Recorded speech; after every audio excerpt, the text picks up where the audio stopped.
안녕하세요. 11월로 시작하는 한 주의 세계경제 이슈입니다. 금주의 세계경제 이슈 헤드라인은 다시 목리 부린 트럼프, 갈팡질팡 미중 무협상입니다. 지난주 뉴욕 증시는 질주를 계속했습니다. 세계적으로 긍정적인 투자 심리가 지속됐고요. 가장 큰 원인은 미중 무협상의 1단계 타결 임박 기대와 미 연방준비은행의 세 번째 금리 인하의 힘이었습니다. 여기에 영국 브렉시트에 대한 우려가 일단 수면 아래로 내려간 것도 시장을 지지한 것으로 알려지고 있습니다. 먼저 시장 동향 간단하게 설명을 드리겠습니다. 뉴욕 증시 S&P 500, 다우존스, 나스닥 3대 지수 주간 1% 내외 상승 마감했습니다. 지난주 세계경제 이슈에서 말씀드린 것처럼 미국만 나홀로 네 박자 쿵짝 기억나시죠? 이에 힘입어서 여기에 S&P 500 기업이익 실적까지 당초 마이너스 2% 이상 위축될 것으로 예상됐지만 마이너스 0.8%로 최악을 면하고 개선된 것도 시장에 긍정적인 영향을 미쳤습니다. 주중에 페이스북은 디지털 화폐 리브라 창립의 애로와 아마존은 부정적 기업 실적 영향으로 하락했습니다. 주목할 것은 공포지수 빅스가 안정세를 지속하고 있다는 것입니다. 달러 지수는 1% 이상 강세를 보였습니다. 이 반대에 있는 엔화와 파운드는 약세를 보였고요. 위안화는 심리적인 지표인 달러당 7위안을 훌쩍 넘었다가 3개월 만에 다시 7위안 이하로 복귀를 했습니다. 국제 원유 가격은 주중 강세를 보였고요. 국제 금 가격은 온스당 1,500달러 훌쩍 넘었다가 위험 심리의 약화로 주중 3.4% 이상 크게 하락을 하면서 온스당 1,459달러에 1,500달러 크게 아래에 미치지 못했습니다. 미국 국채는 페드의 추가 금리 인하 기대와 성장 둔화 우려가 동시에 약화가 되면서 주중 상승세를 보였습니다. 미국채 10년물과 2년물의 장단기 금리 차이는 0.26%, 26 베이시스 포인트로 미국채의 장단기 금리 차이는 안정세로 완전히 접어들었습니다. 금리의 기간 구조도 검은 라인인데 완전히 우상향 곡선을 회복을 했습니다. 지금까지 지난주 시장 동향이었습니다. 금주 세계경제 이슈 말씀드리겠습니다. 말씀드릴 것은 두 가지인데요. 첫 번째, 중국 수입관세 철회 안 한다는 트럼프입니다.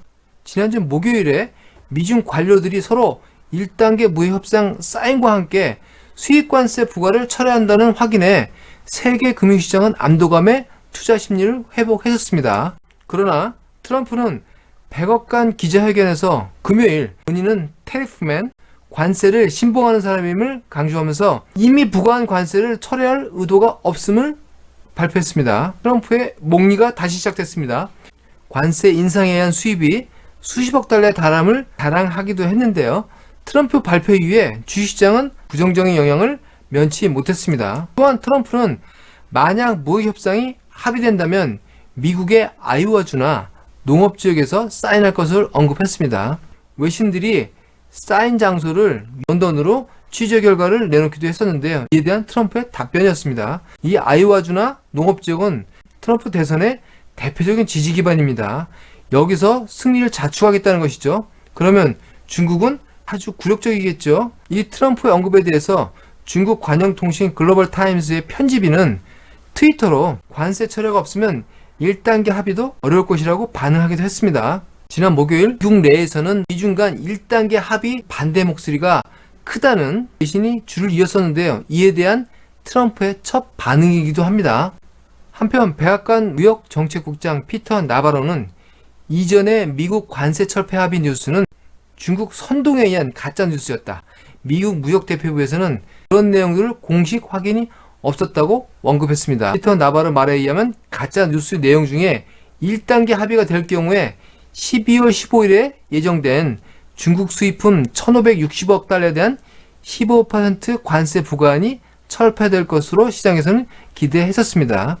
지금 현재 진행 중인 1단계 미중 무역 합의 내용은 중국의 미국 농산물 구입, 중국 금융시장 개방, 그리고 중국의 저작권과 상표권 보호의 개선 내용이 포함이 되어 있다고 합니다. 사실 본격적인 중국의 미국 기업에 대한 기술 지원 강요, 중국 산업 보조금 금지 등 어려운 난제들은 2단계 이후에서 접근이 예상이 됩니다. 사실상 골치 아픈 문제들은 뒤로 싹 미룬 것이죠. 지난 5월에도 미중 무역 협상이 거의 막바지 이르렀다고 했다가 이 문제들로 마지막에 중국이 손털고 일어났던 것이죠. 그의 미중 무역 협상의 공포감은 급속도로 커졌습니다.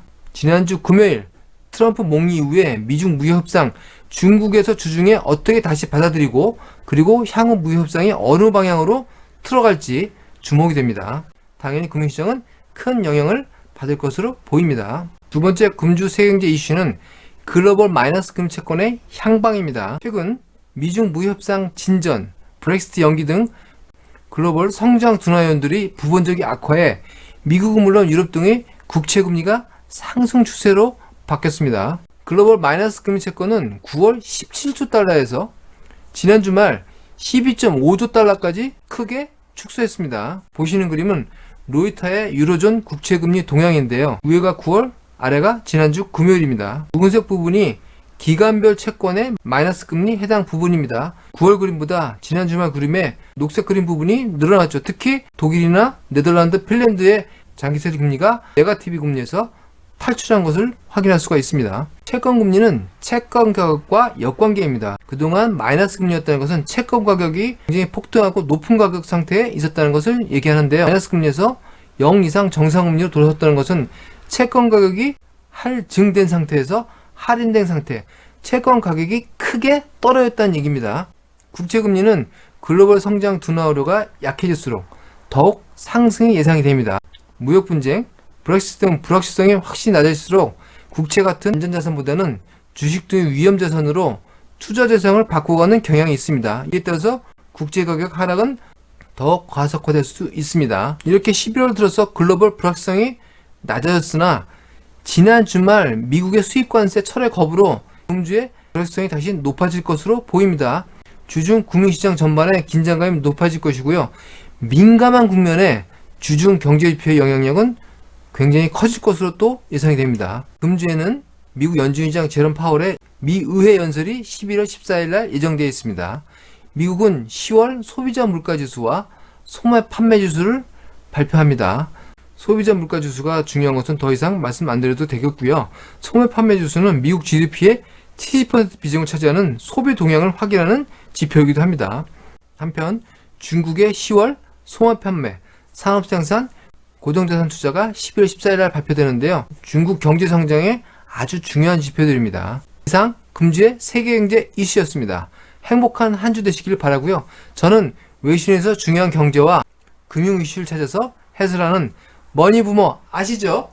감사합니다.